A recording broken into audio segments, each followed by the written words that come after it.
Alexander Dumas রচিত উপন্যাস three Musketeers. আজ শুরু করছি দ্বিতীয় পর্ব। কয়েক ঘন্টার ভেতর পুরো প্যারিসের একমাত্র আলোচনার বিষয় হয়ে উঠল মাস্কেটিয়ার এবং রক্ষীদের এই লড়াইটা। মসে দ্য ট্রেভে সবার সামনে ঝেড়ে গালাগাল দিলেন, কিন্তু আড়ালে বিশেষভাবে অভিনন্দিত করলেন তার প্রিয় মাস্কেটিয়ারদের। এরপর রওনা হলেন তিনি রাজপ্রাসাদের উদ্দেশ্যে। তিনি নিজে রাজাকে জানাতে চান সুসংবাদটা, কিন্তু প্রাসাদে পৌঁছে দেখলেন কার্ডিনাল রিশেলিও তার আগেই পৌঁছে গেছেন সেখানে। ট্রেভেকে জানানো হলো রাজা ব্যস্ত আছেন, এই মুহূর্তে দেখা করতে পারবেন না। চলে এলেন তিনি, বিকেল পর্যন্ত অপেক্ষা করলেন, তারপর আবার গেলেন প্রাসাদে। সঙ্গে সঙ্গে রাজার কাছে নিয়ে যাওয়া হলো তাকে। তাস খেলছেন রাজা তখন, একের পর এক জিতছেন তিনি, বেশ খোশ মেজাজে আছেন সেজন্যে। এসো ক্যাপ্টেন, বললেন তিনি। জানো নাকি তোমার লোকদের বিরুদ্ধে নতুন অভিযোগ করেছে কার্ডিনাল? এই মাস্কেটিয়ারগুলো ধরে ধরে ফাঁসিতে ঝুলানো উচিত সবকটাকে। না মহানুভব, জবাব দিলেন ট্রেভিয়ে। খুবই ভালো লোক ওরা, সোনার টুকরো এক একটা।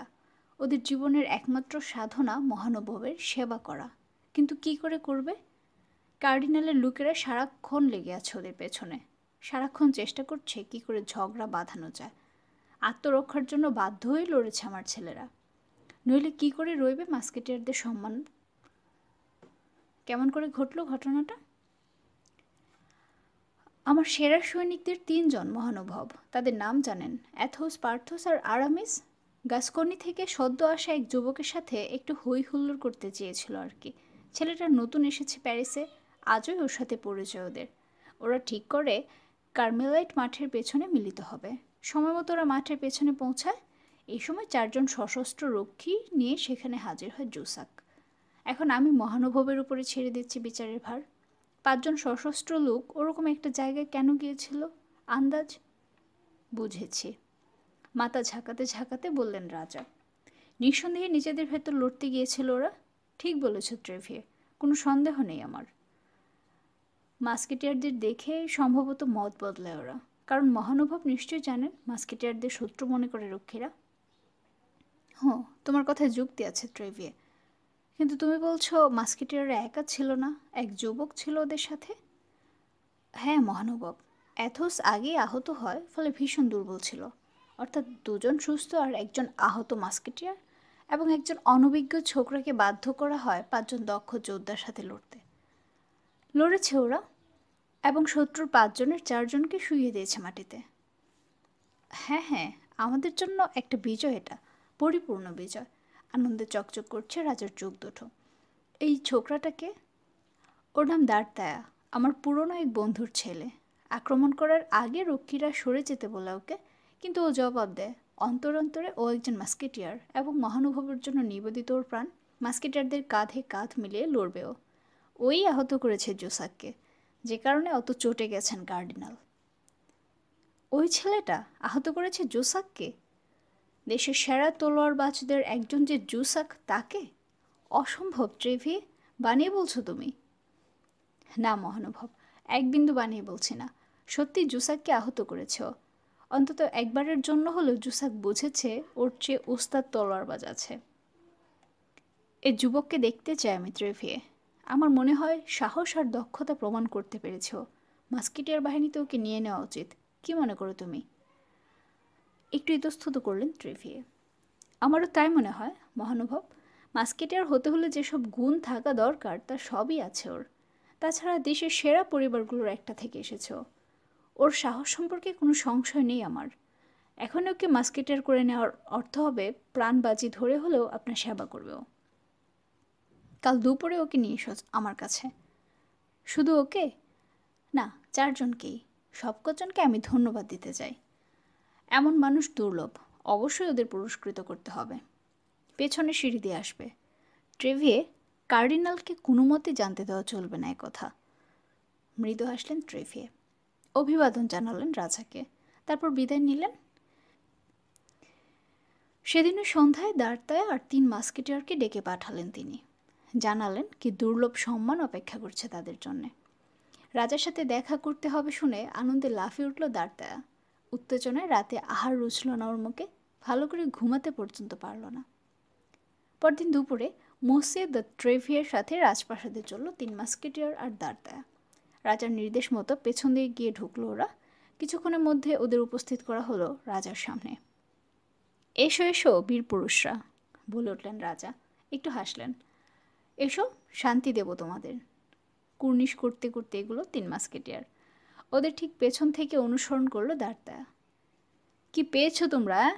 হাসি মুখে ধমক লাগালেন রাজা। একদিনে কার্ডিনালের 4 রক্ষী ঘায়েল? এভাবে যদি চলতে থাকো 2-1 সপ্তাহের ভেতর নতুন লোক দিয়ে নতুন করে বাহিনী গড়ে তুলতে হবে বেচারা ঋষিলয়কে। মাঝে মাঝে 2-1 জন হলে বিশেষ কিছু বলার ছিল না আমার, কিন্তু একই দিনে একসাথে 4 জন খুব বেশি হয়ে যায় না? হাসলেন ট্রেভিয়ে। মহানুভব, ওরা ক্ষমা চাইতে এসেছে আপনার কাছে। ওদের চেহারা দেখে অবশ্য তা মনে হচ্ছে না, রাজা জবাব দিলেন। যাকগে, কিন্তু ট্রেভিয়ে, তুমি বলছিলে গাসকনের ছেলেটা যুবক, এই যে দেখছি একেবারে বাচ্চা, এই ছেলে আহত করেছে জুসাককে? হ্যাঁ মহানুভব। শুধু তাই নয়, কাহুসাইকের হাত থেকে বাঁচিয়েছে আমাকে, যোগ করলো অ্যাথোস। দাঁড়তার দিকে ফিরলেন রাজা।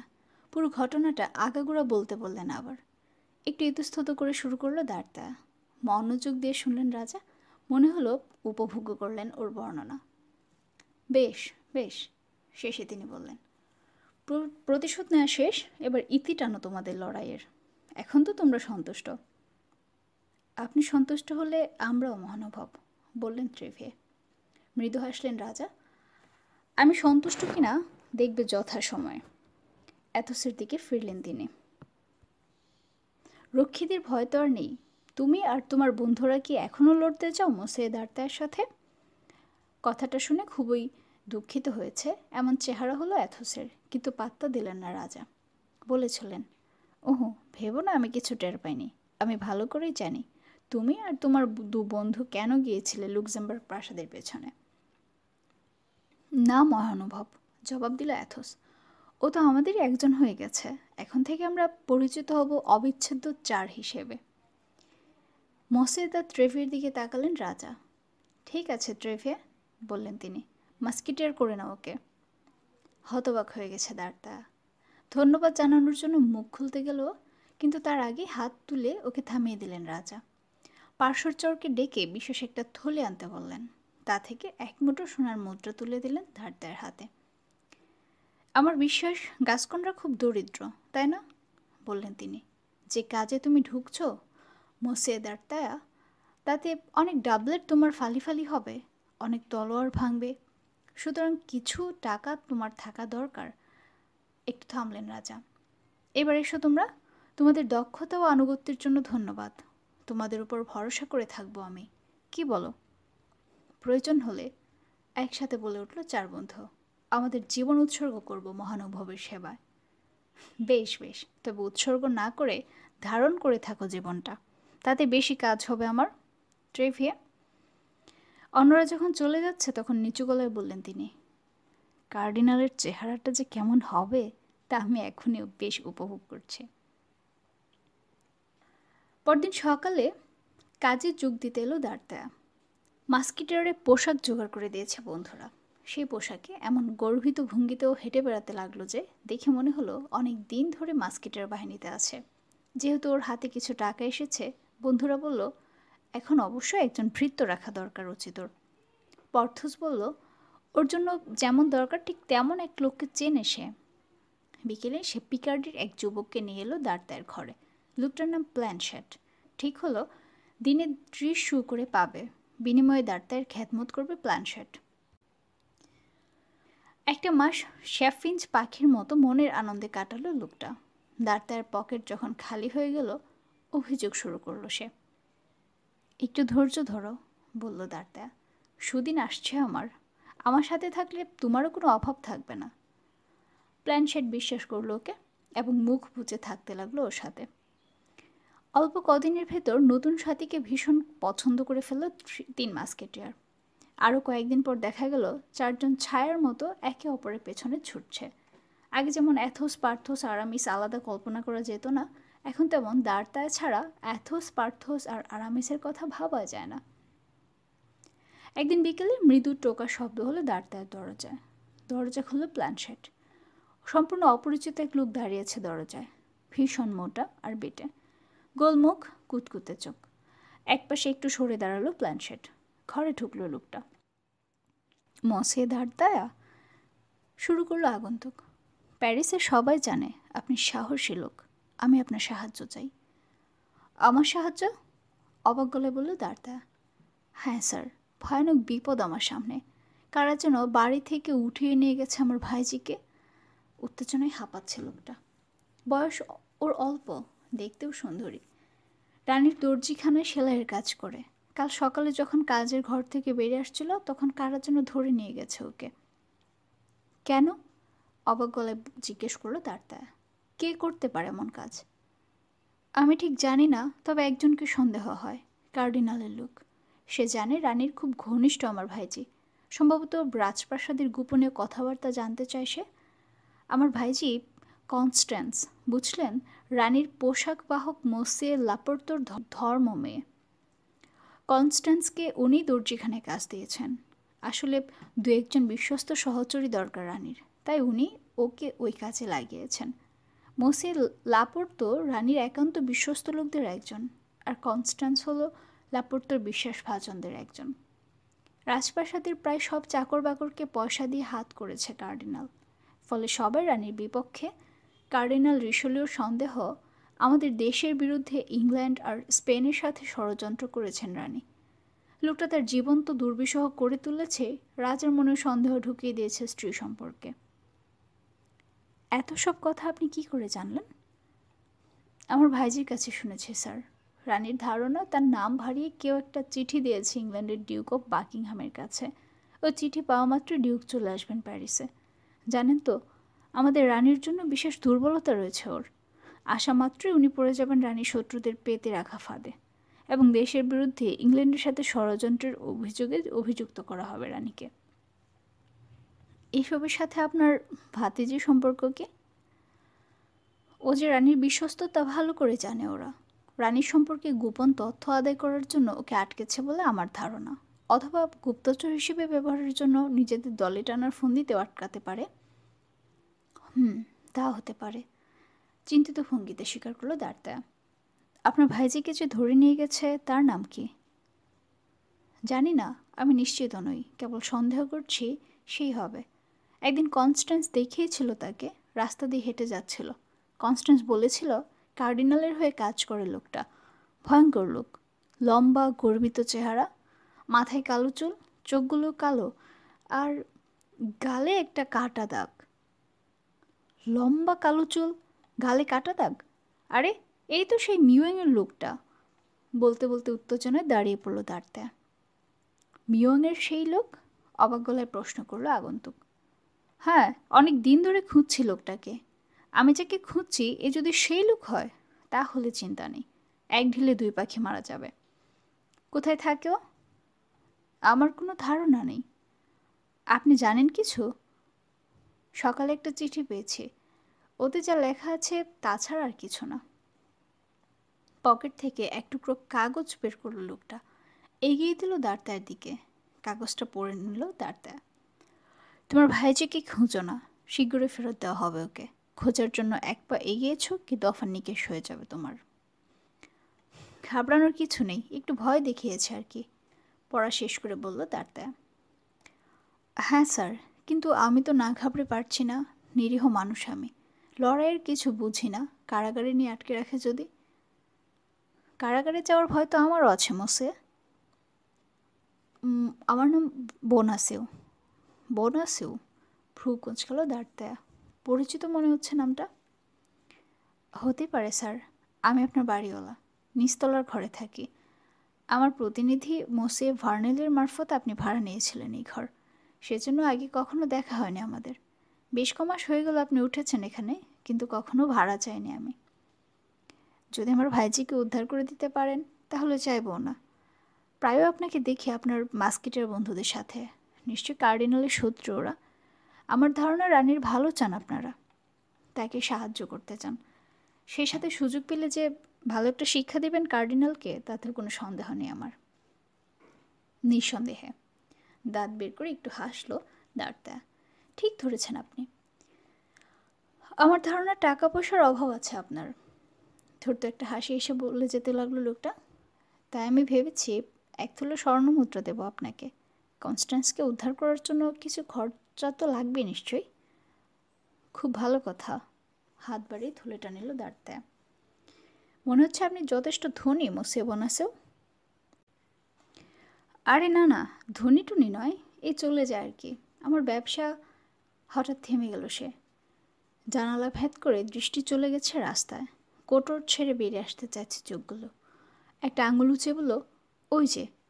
কি? জানালার দিকে এগুতে এগুতে বলল দাঁড়তে। রাস্তায় এদিকে তাকিয়ে আছে ওই লোকটা।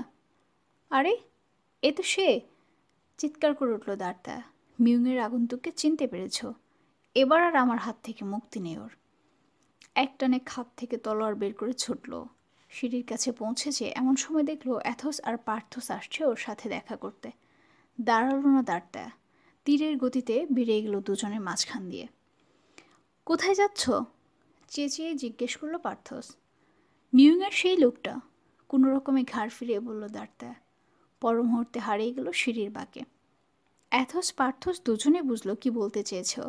মিউংয়ের ঘটনা আগে সবিস্তারে শুনেছে ওরা। ভ্রু কুচকে কিছুক্ষণ তাকিয়ে রইল দুজন। তারপর একটা নিঃশ্বাস ফেলে উঠতে লাগলো উপরে। এবারও দেরি করে ফেলেছে দাঁড়তা। ঝড়ের মতো রাস্তায় বেরিয়ে এসেও পেল না লোকটাকে। রাস্তা ফাঁকা। নিজের ঘরে ফিরে এলো দাঁড়তে। ততক্ষণে আরামিসও এসে পড়েছে। তিনজনে অপেক্ষা করছে ওর জন্য। বোনাসিও চলে গেছে। লোকটার সমস্যার কথা 3 বন্ধুর কাছে খুলে বলল দাঁড়তে। একটা মেয়েকে উঠিয়ে নিয়ে যাওয়া হয়েছে। সবশেষে যোগ করলো, মেয়েটাকে এখন ভয় দেখানো হচ্ছে, হয়তো অত্যাচারও করা হচ্ছে। কারণ কারণ সে বিশ্বস্ত তার মালিকের প্রতি। ওকে উদ্ধার করার জন্য সম্ভব সব কিছু করতে হবে আমাকে। সাবধান দাঁড়তা, সাবধান। মাথা নাড়তে নাড়তে বলল আরামিস। মাদমোয়াজেল বোনাসিও সম্পর্কে একটু বেশি উৎসাহী হয়ে পড়েছ দেখছি। মাদমোয়াজেল বোনাসিও নয়, রানী সম্পর্কে বেশি উদ্বিগ্ন বোধ করছি আমি। বিরক্ত হয়ে বলল দাঁড়তা। স্পেনে জন্মেছেন, শুধুমাত্র এই কারণে কার্ডিনাল ঘৃণা করে। শুধু স্পেনে জন্মেছেন বলে নয়, নরম গলায় বলল অ্যাথোস। লোকে বলে এক ইংরেজ ভদ্রলোককে ভালোবাসেন উনি, বাকিংহামের ডিউক। আমি থামছি না ওতে। যদি জানতাম কোথায় আছেন বাকিংহামের ডিউক, হাত ধরে আমি নিজে তাকে নিয়ে যেতাম রানীর কাছে। আর কিছু নয়, শুধু কার্ডিনালকে বিব্রত করার জন্য করতাম কাজটা। এই লোকটাই আমাদের আসল শত্রু, এর রিশালীয়। ওর খেলা মাটি করার কোনো উপায় যদি পাই, এরপর প্রাণ পর্যন্ত বাজি রাখতে রাজি আমি। এই সময় হঠাৎ ধূপধাপ শোনা গেল সিঁড়িতে। পরিমরি করে কেউ একজন উঠে আসছে সিঁড়ি বেয়ে। সশব্দে দরজা খুলে বসে বমাসেও ঢুকলো ঘরে। চোখ বড় বড় হয়ে গেছে তার, ভয়ে কাঁপছে থরথর করে। বাঁচান আমাকে! দাঁড়তায়ের পেছনে লুকাতে লুকাতে চিৎকার করে উঠল সে। 4 জন লোক আসছে আমাকে গ্রেফতার করে। ছট করে উঠে দাঁড়ালো পার্থোস। খাপ থেকে প্রায় বের করে ফেলেছে তলোয়ার। ইশারায় তাকে শান্ত থাকতে বলল দাঁড়তায়। রাখো, ফিসফিস করে বলল। এখানে সাহস দেখানোর দরকার নেই। সাবধানে পা ফেলতে হবে আমাদের। আগে দেখি কার আসছে, কি উদ্দেশ্য। 4 জন সশস্ত্র লোক দেখা গেল দরজায়। ঘরের ভেতর 4 জন মাস্কিটারকে দেখে ইতস্তত করতে লাগলো তারা। ভেতরে এসো, আন্তরিক গলায় বলল দাঁড়তায়। এই আমার ঘর, আর এখানে যারা আছে সবাই মহামান্য রাজা এবং কার্ডিনালের বিশ্বস্ত সেবক। তাহলে আমাদের কাছে বাধা দিচ্ছ না তোমরা? গভীর স্বস্তির সাথে বলল দলনেতা। নিশ্চয় না, মৃদু হাসল দাঁড়তায়। প্রয়োজন হলে আমরা সাহায্য করব তোমাদের। হতাশ চোখে ওর দিকে তাকিয়ে আছে মোসে বনাসেও। কিন্তু ফিসফিস করে বলল, আপনি যে বললেন সাহায্য করবেন। নিজেরা যদি মুক্ত থাকি একমাত্র তাহলে আমরা আপনার ভাইজিকে উদ্ধার করতে পারবো, নিচু গলায় বলল দাঁড়তায়। তারপর উঁচু স্বরে, এসো তোমরা, মোসে বোনাসেওকে ধরে নিয়ে যাও বা ছেড়ে দাও, কিছু আসে যায় না আমার। আজই প্রথম দেখলাম লোকটাকে, ভাড়া আদায় করতে এসেছিল। উঁচু গলায় হেসে উঠল। নিয়ে যাও বেটাকে, ওকে কারাগারে পাঠালে খুশি হব আমি। সশস্ত্র লোকগুলো হাসতে থাকলো ওর সাথে। খুব খুশি তারা। স্বপ্নেও ভাবেনি মাস্কিটিয়ারদের কাছ থেকে এতটা সহযোগিতা পাবে। এগিয়ে এসে ধরলো তারা বোনাসেওকে। টেনে হিস্ট্রি নিয়ে যেতে থাকলো ঘর থেকে। তীব্রভাবে চেঁচিয়ে হাত ছাড়িয়ে নেওয়ার চেষ্টা করে বাধা দিতে চাইল বোনাসেও, কিন্তু কুলে উঠতে পারল না চারজনের শক্তির সাথে। এমন করলে কেন তুমি? চার বন্ধু আবার একা হওয়ার সঙ্গে সঙ্গে চিৎকার করে উঠল পার্থস। একটা লোক যে আমাদের সাহায্য চেয়েছিল তাকে বাঁচানোর জন্য তো কিছুই করলে না, বরং সাহায্য করলে তাকে ধরে নিয়ে যেতে। আমরা আমাদের নিজেদেরকে অসম্মান করলাম তো। তুমি কি বলো আরামিস? আমি সমর্থন করি তোমাকে, জবাব দিল আরামিস। আর আমি অভিবাদন জানাচ্ছি দার্তায়াকে, বলল অ্যাথোস। আগুপিছু ভেবে দ্রুত অথচ সঠিক সিদ্ধান্ত নিয়েছ। আমারও তাই ধারণা, পার্থসের দিকে তাকিয়ে বলল দার্তায়া। সঠিক সিদ্ধান্ত নিয়েছি আমি। যাকগে, সবাই একজনের জন্য এবং একজন সবার জন্য, সেটাই তো আমাদের লক্ষ্য নাকি? আমি এখনও তাই মনে করি, গড় করে উঠল পার্থস। হয়েছে, থামো, একসাথে বলে উঠল অ্যাথোস আর আরামিস। হাত তুলে শপথ নাও। নিজে মনে বিড়বিড় করতে করতে শপথ নেয়ার ভঙ্গিতে সামনে হাত এগিয়ে দিল পার্থস। চার বন্ধু একসাথে উচ্চারণ করলো, সবাই একজনের জন্য, একজন সবার জন্য। ঠিক আছে, বলল দার্তায়া। আমাদের প্রত্যেককে মনে রাখতে হবে এই মুহূর্ত থেকে কার্ডিনালের বিরুদ্ধে যুদ্ধ ঘোষণা করছি আমরা। সেদিন থেকে কার্ডিনালের 4-5 জন লোক থাকতে শুরু করলো দার্তায়ার নিচের ঘরটা। সোজা সাপটা তাদের কাজ যে কেউ টোকা দিলে তারা দরজা খুলে লোকটাকে ভেতরে ঢোকায়। তারপর চলে জিজ্ঞাসাবাদ। যতক্ষণ না মসিয়ে বোনাসিও এবং তার ভাইজি সম্পর্কে যা জানে তা বলে, ততক্ষণ আটকে রাখে লোকটাকে। প্রয়োজন বোধে নির্যাতন করতেও ছাড়ে না। বাড়িতে ঢোকার বা বেরোনোর মতো আর একটা পথ আছে বলে দার্তায়া একাই কেবল যখন যেখানে খুশি যেতে বা আসতে পারে।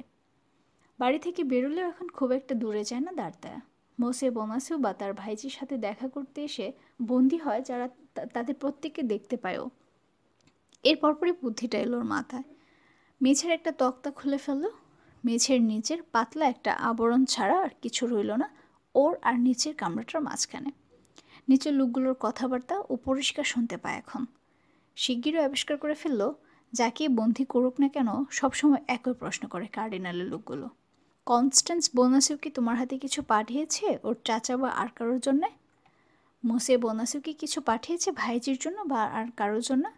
যদি না পাঠিয়ে থাকে, মুখে কি কিছু বলেছে দুজনের কেউ? মোসে বোনাসিও যেদিন গ্রেফতার হয় তার পরদিন সন্ধ্যার কিছু পরে জোর ধাক্কাধাক্কি শব্দ পাওয়া গেল সামনের দরজায়। খুলে গেল দরজা, ফাঁদে পড়ল কেউ একজন। উপরের ঘর থেকে সব শুনতে পেল দার্তায়া। ছুটে মেঝের খোলা জায়গাটার কাছে চলে গেল ও।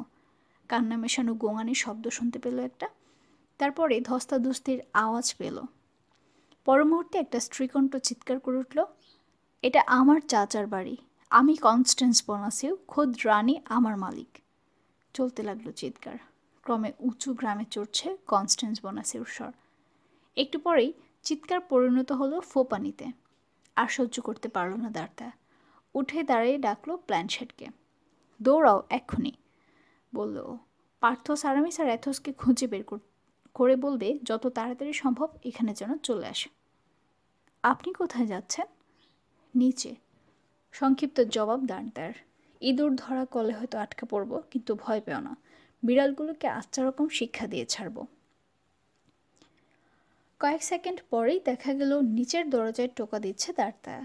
দরজা খুলে যেতেই লাফিয়ে ঘরে ঢুকে পড়ল দার্তায়া, হাতে খোলা তলোয়ার। অন্যদের মতো দার্তায়াকে বন্দি করার চেষ্টা করলো কার্ডিনালের লোকগুলো, কিন্তু সহজ হলো না ব্যাপারটা। প্রচণ্ড এক গর্জন করে ও ঝাঁপিয়ে পড়লো তাদের উপর।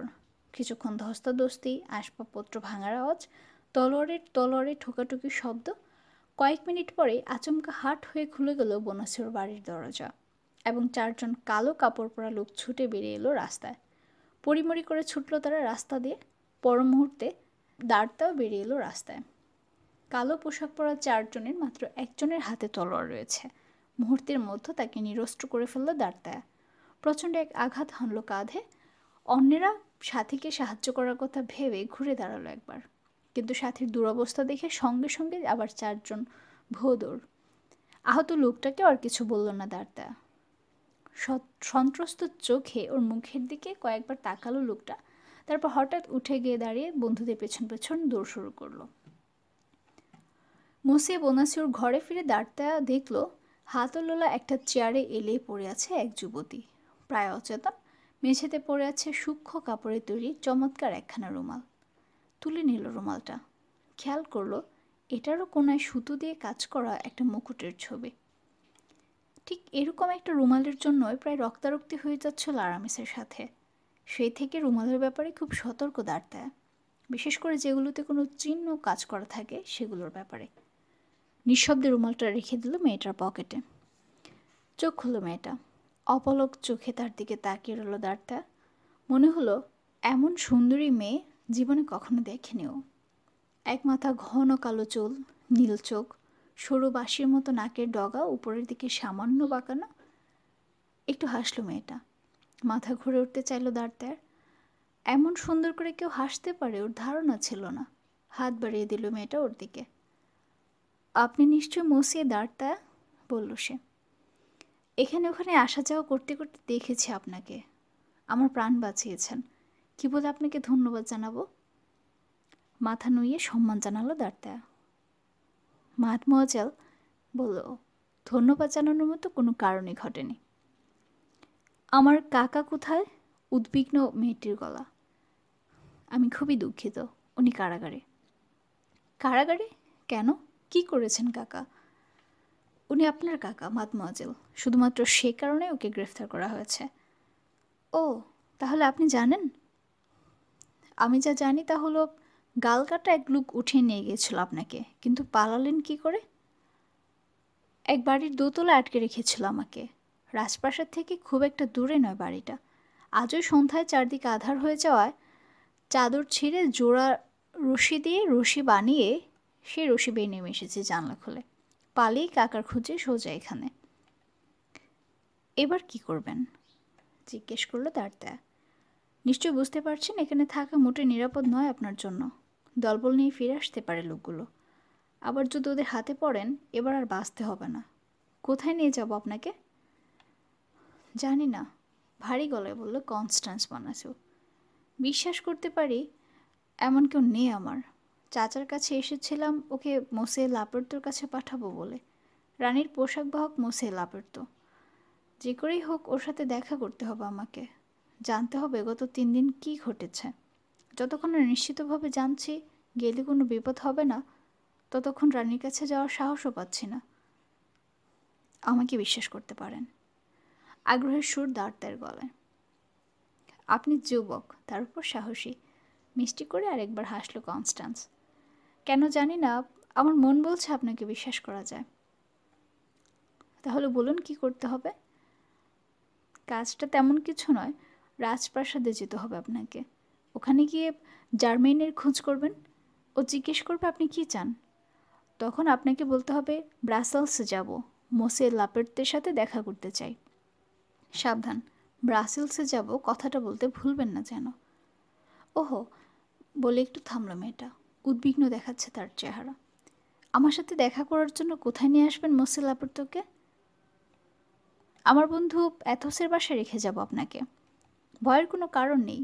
আমার খুবই ঘনিষ্ঠ বন্ধু অ্যাথোস। আপনাকে রেখে গেলে কিছু মনে করবে না ও।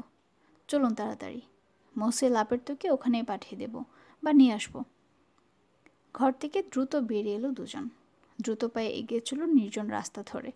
কিছুক্ষণের ভেতরেই ওরা পৌঁছে গেল অ্যাথোসের বাসায়। কিন্তু বাসায় নেই অ্যাথোস। কিছু এসে যায় না তাতে। 4 বন্ধুর প্রত্যেকের কাছে প্রত্যেকের ঘরের চাবি আছে। দরজা খুলে মেয়েটাকে ঘরের ভেতর নিয়ে বসালো দাঁড়টায়। তারপর রওনা দিল রাজপ্রাসাদের দিকে। কয়েক মিনিটের মধ্যে পৌঁছে গেল দাঁড়টায় রাজপ্রাসাদে এবং কিছুক্ষণের ভেতরেই খুঁজে বের করে ফেলল জার্মেইনকে। পাখি পড়ার মতো আউড়ে গেল, ব্রাসেলসে যাব, মোসে লাপের্তোর সাথে দেখা করতে চাই।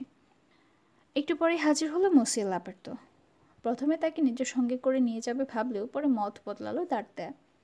কোথায় গেলে কনস্ট্যান্স বোনাসিওকে পাওয়া যাবে বলে দিল। সঙ্গে সঙ্গে পোশাক বাহক লাপের্তো দৌড়ালো অ্যাথোসের বাসার দিকে। প্রাসাদ থেকে বেরিয়ে বেশ কিছুক্ষণ নদীর পাড় ধরে হাঁটলো দাঁড়টায়। কনস্ট্যান্স বোনাসের কথা ঘুরছে মাথার ভেতরে। সত্যি এখন পর্যন্ত যে যত মেয়ে দেখেছে তাদের ভেতর কাউকেই এত সুন্দরী বলে মনে হয়নি ওর। তাছাড়া ওর সেই ভুবন মোহিনী মৃদু হাসি। হঠাৎ মনে পড়ে গেল প্ল্যানশেটকে পাঠিয়েছিল বন্ধুদের কাছে। সঙ্গে সঙ্গে ব্যস্ত উঠল দাঁড়তা। অ্যাথোস, পার্থোস, আরামিস তিনজনের অন্তত একজনকে খুঁজে বের করতে হবে। ব্যাখ্যা করতে হবে প্ল্যানশেটকে কেন পাঠিয়েছিল ওদের খুঁজতে। আরামিসের বাসার দিকে এগুলো। বেশ রাত হয়েছে, তবে অন্ধকার তেমন গাঢ় নয়। নদীর পাড় থেকে রাস্তায় উঠেই দাঁড়তায় খেয়াল করলো এক মহিলা হাঁটছে ওর আগে আগে। লম্বা কালো একটা আলখেল্লা ঢাকা তার শরীরে, মাঝে মাঝে উদ্বিগ্ন চোখে তাকাচ্ছে দুপাশের দরজাগুলোর দিকে, যেন ঠিক বুঝতে পারছে না যে বাড়ি খুঁজছে সেটাই ওটা কিনা। একটু এগিয়ে মহিলাকে সাহায্য করার কথা ভাবলো দাঁড়তা। হাঁটার গতি দ্রুত করতে যাবে এমন সময় দেখলো থেমে দাঁড়িয়েছে মহিলা, এবং যে বাড়িতে আরামিস থাকে ঠিক সেটার সামনে। খুব করে একবার কাশলো মেয়েটা, নিশ্চয়ই কোনো সংকেত, ভাবলো দাঁড়তা। একটু পেছনে সরে এসে অন্য একটা বাড়ির আড়ালে দাঁড়ালো ও। দেখতে চাই এরপর কি ঘটে। আরামিসের সাথে কি দেখা করতে এসেছে মেয়েটা? একতলার একটা জানালার কপাটে 3বার টোকা দিল মহিলা। তৃতীয় টোকাটা শেষ হয়েছে কিনা সরে গেল ভেতরের পর্দা। মুহূর্তের জন্য এক ঝলক দেখা গেল জানালায়, তারপর আবার অন্ধকার। এক মুহূর্তের বিরতি, তারপর ভেতর থেকে ভেসিল তীক্ষ্ণ দুটো ঠোকার শব্দ। একটা টোকা বাজিয়ে জবাব দিল মেয়েটা। আবার সরে গেল পর্দা, কপাটটা একটু ফাঁক হলো। বিড়ালের মতো তীক্ষ্ণ দাঁড়তার দৃষ্টি। ও দেখল পকেট থেকে একটা রুমাল বের করলো মেয়েটা। রুমালের কোনায় সুতোর কাজ করা মুকুটের ছবিটা দেখালো ভেতরে কাউকে। ফিসফিস করে কিছু কথাবার্তা হলো, কান খাড়া করেও কিছু শুনতে পেল না দাঁড়তা। পা টিপে টিপে একটু এগুলো, অবাক হয়ে দেখলো ঘরের ভেতরের মানুষটাও একজন মহিলা। এরপরই বন্ধ হয়ে গেল জানালার কপাট। আলখাল্লাদারি মহিলা ঘুরে দাঁড়িয়ে চলতে শুরু করলো যেদিক থেকে এসেছিল সেদিকে। দাঁড়তার মাত্র 4 পা দূর দিয়ে চলে গেল সে। মুখের উপর টেনে দিয়েছে আলখাল্লার মস্তক আবরণ, কিন্তু দেরি হয়ে গেছে ততক্ষণে। রাত হলেও কনস্ট্যান্স বোনাসিউকে চিনতে অসুবিধে হয়নি দাঁড়তার। বিস্ময়ে চিৎকার করে উঠতে গিয়েও সামলে নিল দাঁড়তা। আরামিসের বাড়িতে কি করছিল কনস্ট্যান্স বোনাসিউ? দুজনের মধ্যে কোনো সম্পর্ক আছে নাকি? ঈর্ষার দ্বৈত গড়গড়িয়ে উঠল দাঁড়তার বুকের ভেতর। ঠিক করে ফেলল অনুসরণ করবে ওকে, দেখবে এরপর কোথায় যায়। নির্দিষ্ট একটা দূরত্ব রেখে হাঁটতে লাগলো দাঁড়তা মেয়েটার পেছন পেছন। অন্ধকার পথ, আশেপাশের বাড়ির জানালা ভেদ করে আসা আলোয় সামান্য আলোকিত কোনো কোনো জায়গা। চারদিক নীরব নির্জন। কিছুক্ষণের ভেতর টের পেয়ে গেল কনস্ট্যান্স অনুসরণ করা হচ্ছে ওকে। ঘাড় ফিরিয়ে দেখলো একবার, ছায়ামূর্তির মতো এক লোক ওর সমান গতিতে হেঁটে আসছে পেছন পেছন। আতকে উঠে দৌড়াতে শুরু করলো ও। দৌড় শুরু করলো দাঁড়তাও। অল্পক্ষণে ধরে ফেললো কনস্ট্যান্সকে। কুঁকড়ে গেল মেয়েটা। রাস্তার উপরে বসে পড়লো পরাজিত ভঙ্গিতে। ইচ্ছে হলে খুন করতে পারো, হাঁপাতে হাঁপাতে বলল কনস্ট্যান্স। তবু কিছু বলবো না আমি। কোমর ধরে দাঁড় করালো লোকে দাঁড়তা। মৃদু গলায় ওর নাম ধরে ডাকলো। ওর মুখের উপর তাকিয়ে উৎফুল্ল হয়ে চিৎকার দিল কনস্ট্যান্স। ও তুমি, মানে আপনি? তুমি তো অসুবিধা নেই, আপনির চেয়ে তুমি অনেক ভালো। ও, আমাকে অনুসরণ করে এখানে এসেছ? না, আমি এসেছিলাম আমার বন্ধু আরামিসের কাছে। বাড়ির কাছাকাছি পৌঁছে দেখি তুমি ঠোকা দিচ্ছ ওর জানালায়। আরামিস? সে কে? তোমার তো চেনার কথা, বলল দাঁড়তা। নইলে ওর জানালায় টোকা দিচ্ছিলে কেন? চেনা তো দূরের কথা, আগে কখনো নামও শুনিনি ওর, বলল কনস্ট্যান্স। এই প্রথম আমি গিয়েছি এই বাড়িতে। আরামিসের সাথে দেখা করতে আসো না তুমি? অবশ্যই না। নিশ্চয়ই দেখেছ এক মহিলার সাথে কথা বলেছি আমি। কে মেয়েটা? গোপন কথা, বলা যাবে না। মাদমোয়াজিল বোনাসিও চমৎকার মেয়ে তুমি, তবে সেই সাথে যে রহস্যময়ও তা স্বীকার করে উপায় নেই। হয়তো, মৃদু হেসে বলল কনস্ট্যান্স। এবার দয়া করে প্রশ্ন থামাও, হাত ধরো আমার, যেখানে যেতে চাই নিয়ে চলো। এখন আবার কোথায় যাবে? সময় হলেই দেখবে, কিন্তু তার আগে প্রতিজ্ঞা করো আমাকে পৌঁছে দিয়ে চলে যাবে তুমি, নইলে এখনই বিদায় নিতে হবে তোমাকে। তারপর ফিরবে কি করে তুমি, একা একা? হয়তো হ্যাঁ, হয়তো না। যদি একা একা না ফেরো, যার সাথে ফিরবে সে কি মেয়ে লোক না পুরুষ? স্পষ্ট ঈর্ষার সুর দাঁড়তায়ের কথায়। এখনো জানি না। বেশ, জেনে নেব আমি। যতক্ষণ না তুমি বেরোবে ওই বাড়ি থেকে রাস্তা অপেক্ষা করবো আমি। সেক্ষেত্রে বিদায়। দাঁড়াতের হাত থেকে নিজের হাতটা ছাড়িয়ে নিতে নিতে বলল কনস্ট্যান্স। একজন ভদ্রলোকের সাহায্য চেয়েছিলাম আমি, গুপ্তচরের নয়। হতাশ ভঙ্গিতে কাজ চাকালো দাঁড়তা। ঠিক আছে, যা বলবে সেই মতো চলবো আমি। আমার জন্য অপেক্ষা করবে না তাহলে, কথা দিচ্ছ? হ্যাঁ, দিচ্ছি। এবার আমার হাত ধরো, চলো। হাত এগিয়ে দিল দাঁড়তা। নির্দ্বিধায় ওর হাত ধরল কনস্ট্যান্স। কিছুক্ষণের ভেতরেই একটা গলিতে এসে পড়লো ওরা। এখানেও আগের মতো দ্বিধার সঙ্গে তাকাতে লাগলো কনস্ট্যান্স বাড়িগুলোর দিকে, যেন চিনতে পারছে না ঠিক বাড়িটা। অবশেষে মনে হলো চিনতে পারলো। বাড়িটা সদর দরজার সামনে গিয়ে দাঁড়ালো। দাঁড়তার হাত থেকে ছাড়িয়ে নিল নিজের হাতটা।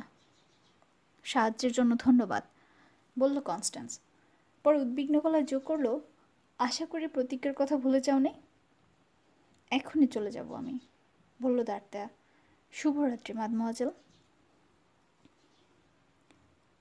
ঘুরে হাঁটতে শুরু করলো। গলির শেষ মাথায় পৌঁছে ঘাড় ফিরে একবার তাকালো। নেই কনস্ট্যান্স বনাসেও, সম্ভবত ঢুকে পড়েছে বাড়ির ভেতর। হাঁটতে লাগলো দাঁড়তা। চিন্তা গিজগিজ করছে মাথায়। ঠিক করলো অ্যাথোসের কাছে যাবে। এগুলি সেগুলি পার হয়ে অ্যাথোসের বাসায় পৌঁছালো দাঁড়তা। সিঁড়ির কয়েকটা ধাপ উঠেছে মাত্র, এমন সময় দেখলো প্ল্যানশেট ঝড়ের বেগে নেমে আসছে সিঁড়ি বেয়ে। কী ব্যাপার প্ল্যানশেট? জিজ্ঞেস করলো দাঁড়তা। কার্ডিনালের রক্ষীরা স্যার ধরে নিয়ে গেছে মোসে অ্যাথোসকে। অ্যাথোসকে গ্রেফতার করেছে? কেন? আপনার ঘর থেকে ধরেছে ওকে, ভেবেছে বুঝে আপনাকে ধরেছে। কি, নিজের পরিচয় দেয়নি ও? না হুজুর, উনি আমার কানে কানে বললেন এখন তোমার সাহেবেরই বাইরে বাইরে থাকা দরকার, কারণ ও সব জানে আর আমি ব্যাপারটার কিছুই জানি না। 3 দিন পর ওদের জানাবো আমি আসলে কে। ততদিন দাঁড়তায়কে গ্রেফতার করেছে ভেবে খুশি থাকো করা। হুঁ, অ্যাথোস ছাড়া আর কে দেখাবে এমন মহত্ব, বিড়বিড় করে বলল দাঁড়তা। আচ্ছা, পার্থোস আর আরামিসের খবর কি? দুজনের বাড়িতেই গিয়েছিলাম, পাইনি একজনকেও। দুজনের বাসায় খবর দিয়ে এসেছো তুমি? আমি খোঁজ করছি ওদের। জি স্যার। তাহলে যে কোনো মুহূর্তে ওরা এসে পড়তে পারে। আর দেরি করো না, তুমি বাসায় চলে যাও। ওরা এলে যা যা ঘটেছে সব জানাবে, আর বলবে ফারকুন ক্যাভারাতে যেন অপেক্ষা করে আমার জন্য। মোসে দ্য ট্রেভের কাছে যাচ্ছি আমি এখন, ওকে সব জানিয়ে তারপর ওখানে যাব। ট্রেভির বাড়ি পৌঁছে জানতে পারলো দাঁড়তা বাসায় নেই ক্যাপ্টেন, রাজপ্রাসাদে গেছেন। কিন্তু মোসে বনাসেওর সাহায্য চাইতে আসা থেকে শুরু করে কনস্ট্যান্স বনাসেওর রহস্যময় আচরণ পর্যন্ত সব কথা জানানো দরকার ওকে, এবং এখনই। সুতরাং অপেক্ষা না থেকে তখনই প্রাসাদে যাওয়ার সিদ্ধান্ত নিল দাঁড়তা। বিশাল বাড়িটার কাছাকাছি পৌঁছেছেও এ সময় খেয়াল করলো সামনে কালো আলখেল্লা পরা এক মহিলার সঙ্গে হেঁটে চলেছে মাস্কেটরের পোশাক পরা এক লোক। মহিলাকে চিনতে বিন্দুমাত্র অসুবিধা হলো না দাঁড়তার, কনস্ট্যান্স বনাসেও। তবে লোকটাকে চিনতে পারল না ও। কিন্তু কয়েক পা এগোতে মনে হলো এই লোক আরামিস না হয়ে যায় না। হাঁটার ভঙ্গি, শরীরের দৈর্ঘ্য প্রস্থ সব একরকম। আবার ঈর্ষা দখল করে নিল দাঁড়তার হৃদয়। রক্ত উঠে এলো মুখে। হাঁটার গতি বাড়িয়ে দিল। কিছুক্ষণের মধ্যেই ধরে ফেলল দুজনকে। পাশ কাটিয়ে একটু এগিয়ে গিয়ে ঘুরে দাঁড়ালো হঠাৎ। থেমে এক পা পিছিয়ে গেল মাস্কেটিয়ার। কি চাই? সন্দেহের সুরে জিজ্ঞেস করলো সে। তার কথায় বিদেশি টান লক্ষ্য করে অবাক হলো দাঁড়তা। তবে আরামিস নয় লোকটা। আমি ভেবেছিলাম আরামিস, কনস্ট্যান্সের দিকে তাকিয়ে বলল দাঁড়তা। দেখতেই পাচ্ছ তুমি ভুল ভেবেছিলে, তীক্ষ্ণ গলায় জবাব দিল কনস্ট্যান্স। এবার পথ ছাড়ো, যেতে দাও আমাদের। আরামিস নন, কিন্তু কে আপনি? আপনার পরিচয় না পাওয়া পর্যন্ত নড়ছি না আমি। প্রচণ্ড ঝাঁজ দাঁড়তায়ের গলায়। এই মহিলা আমার পরিচিত, এর সাথে কোথায় যাচ্ছেন? এই তোমার প্রতিজ্ঞা? ঘৃণা মেশানো কণ্ঠে চেঁচে উঠল কনস্ট্যান্স। আমি প্রতিজ্ঞা ভাঙিনি মাদমোয়াজেল, তুমি। দাঁড়তায়ের কথা গ্রাহ্য না করে কনস্ট্যান্সের দিকে বাহু বাড়িয়ে দিয়েছে অপরিচিত লোকটা।